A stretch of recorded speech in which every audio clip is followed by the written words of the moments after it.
Hi.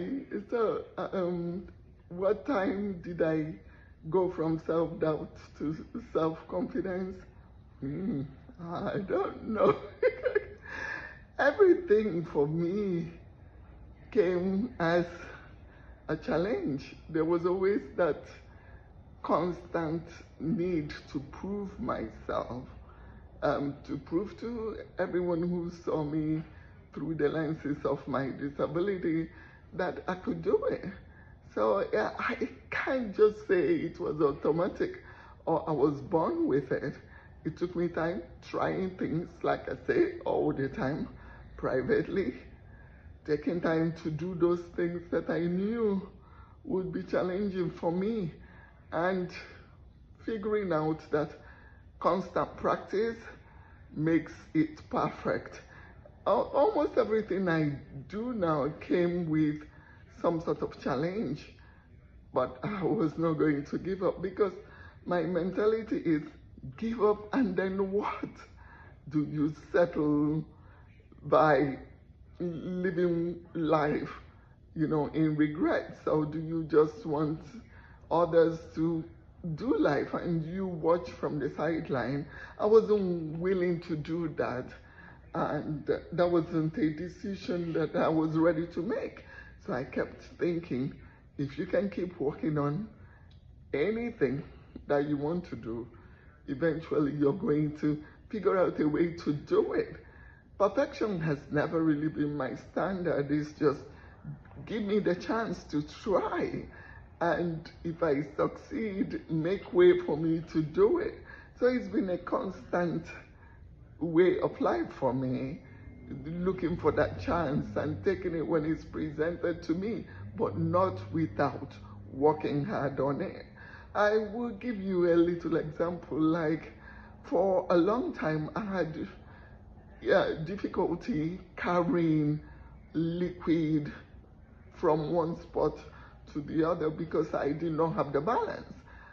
It was something I desired to do.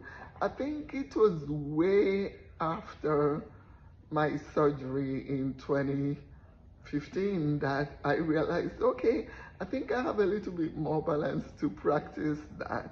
And I started by carrying my cup of coffee from the kitchen to the living room and just saying to myself, slow, one step at a time. You can do it. You got it. You got it.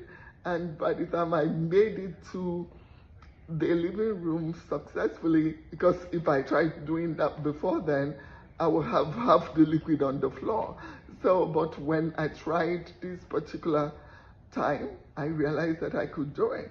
And over time, it now became normal. So nobody is born with confidence. You just have to show up and reassure yourself each time you try. Even in your failure, you have to tell yourself, you have to try again. You can do it. You can do it. I have had a few situations that I did not succeed. It will not deter me. I will just say to myself, the next time I will be more careful. The next time I will take it one step at a time and see if I can make it. And if you make it that next time, it becomes a standard for you. You now learn to keep, doing it and move on to the next task. So that challenge of doubting and then becoming confident is constant work. It didn't come at just a particular time. I was not born with it. It took a lot of doing on my part, and eventually it became a success. So you can succeed at whatever challenges you if you take out the need to accept defeat the first time you try and you do not succeed, and just go again. This time, put different things that you have learned on your journey in practice, and hopefully you will succeed. It's just that attitude that got me where I am today. So there's nothing automatic. It's the attitude that failure is okay.